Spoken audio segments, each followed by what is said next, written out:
we've talked a little about building our own Broccoli plugins, right? We just added the ability to put comments at the top of our built JavaScript or built CSS assets. The next thing I'm going to get into is some more conventional configuration of some of the built-in Broccoli plugins.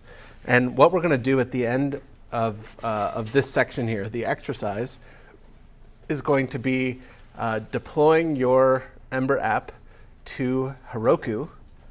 And if we have time, if we can get to it, we're going to set up Travis CI so that it will run all of your tests.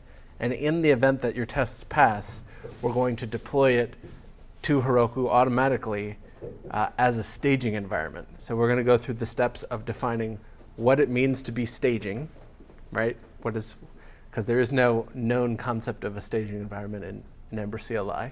So we'll set up a production-like environment called staging. We'll set up Travis CI, and then we'll tell Travis CI to deploy to Heroku. So if you haven't signed up for Travis CI or Heroku, and if you're not pushing your project to GitHub, that might be something you would want to do kind of as we're going through this material. So the typical way a Broccoli plugin, including the ones that are built in to Ember CLI that come by default, the typical way they're configured is by the options object passed into the construction of an Ember app in your Ember CLI build file.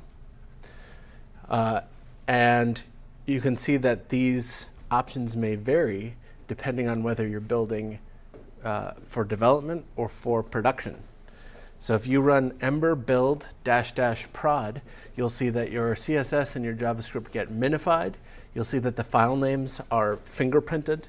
The file is actually hashed so that you'll get a different file name if you make changes. This ensures that caches are not interfering with your ability to serve up a new experience to your customers.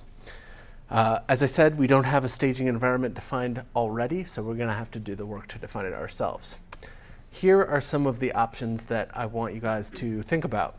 We've got fingerprinting, which is the process of taking things like images and scripts that you define in string literals in your app. So this could be like a CSS background image, or the source attribute of an image tag, or it could be importing an external JavaScript or an external CSS. Essentially, what's happening is the file names get fingerprinted. We add this hash to the file name, and then your CSS and your JavaScript and your templates, they actually get rewritten so that anything that referred to like profile.jpg now refers to like profile-some hash.jpg, right? So everything's sort of updated for you. The file names themselves and any references to the file names. That's fingerprinting.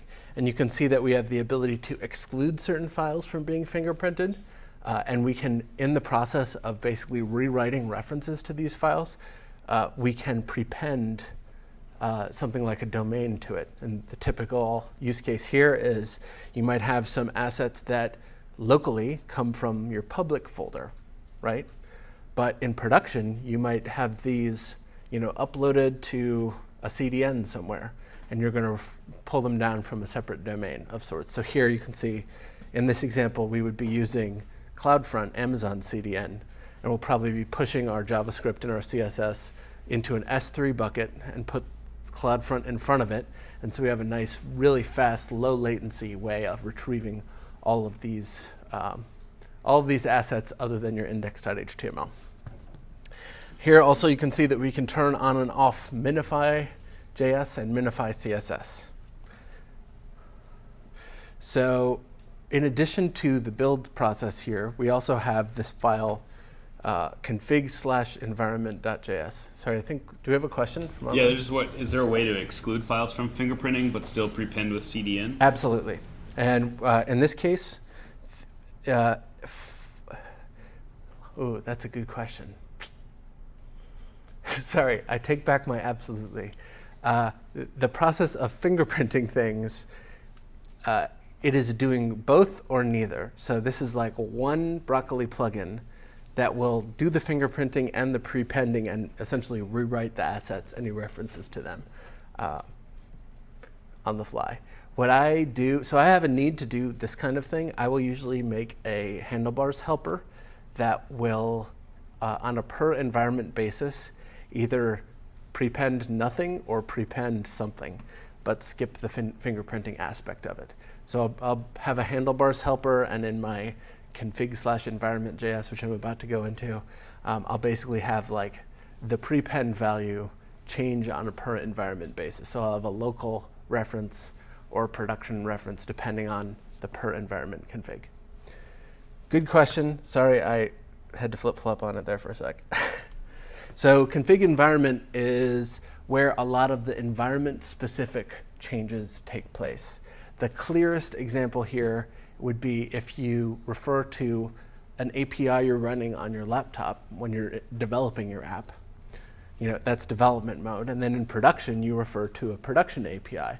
So you'd want to have that, the string literal representing like the host name of the API, you'd want that to be changing on a per environment basis, but completely defined within this environment.js file so that you don't have to have a lot of switching in other places within your app. This is a module that is available both in your build process and when your app is running as well. And the way it is sort of handed off from one to the other is the contents of the file. Essentially, it's a function that's called, and the function is passed to the environment, and you assemble this big, options object within this file. Whatever that environment's options ends up being, that is serialized as JSON into a meta tag, which is then served up from the server to the client. It's like baked into the build as a meta tag, and then as part of your app initialization, the meta tag contents are plucked off and basically registered as a JavaScript module using define. So it's sort of a module that is built and it's in your index.html, but the end result is you can access it at build time and at runtime, which is kind of convenient because sometimes you need options that are available in both places, like a CDN host. Handlebars helper needs it on the client, and a Broccoli plugin needs it at build time. So config environment is where you'll end up doing a lot of runtime-based configurations. So if you have notifications and you want to customize, how long those notifications hang on the screen before they disappear, this is the likely place to put like default values and things like that. And ultimately, ideally, moved into the container so that things far away from this environment.js file can access them via the container. So once you have your per environment configuration set up, once you have your build configuration set up, you want to have automated testing and eventual deployment somewhere of this app.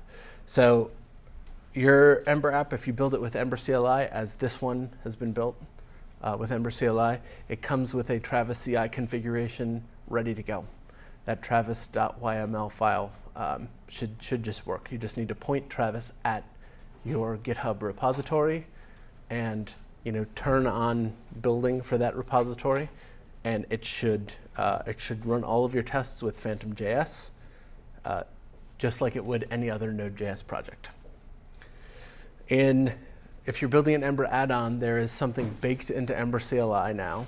It used to be a separate library, but now it's part of Ember CLI. It's called Ember Try, and this would let you make sure that a library works against a range of NPM and Bower dependencies. This is great if you want to make sure your code works for several versions of Ember. You can say, like, here's scenario 1, here's scenario 2, here's scenario 3, and when you run your tests, you can either run them in parallel and make sure all environments pass, or you can run them in sequence and sort of put that on the critical path to releasing. And by the way, not a good practice to test against every single version of Ember. That's a good way to waste a lot of Travis CI compute time. I like to do every LTS release, which is 2.0, 2.4, and 2.8. and I'll also occasionally do 1.13, the newest 1.x release. So I figure if it works there and works for the LTS releases and the current version, that is more than good enough. In fact, I usually don't even test against 2.0 unless I find that there is some sensitivity around that release. So deploying, Heroku is a really easy place to deploy an Ember app because Heroku is in fact an Ember shop. Their dashboard is an Ember app, and a very nice one at that.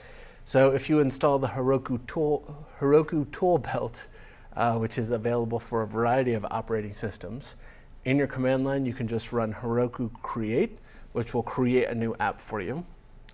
And you'll set the build pack on the app, which is, the build pack is essentially all of the stuff outside of your project that is needed to run the app. In this case, it's going to contain some stuff that's necessary to build your app from the source code into something that can be served up. And in fact, this build pack also includes the fast boot app server, so that when we later on turn on fast boot, you'll just need to make a code commit and it will switch from serving up static index.html to serving up like the server-side rendered, already populated index.html file. And then finally, like as a result of running the Heroku create command, this tool will set up a Git remote called Heroku. And so all you need to do then is git push Heroku master, and they have a pre-commit hook that will actually build your app. So only in the event that your app successfully builds will the remote Git repository accept that commit, at which point your app is basically running immediately.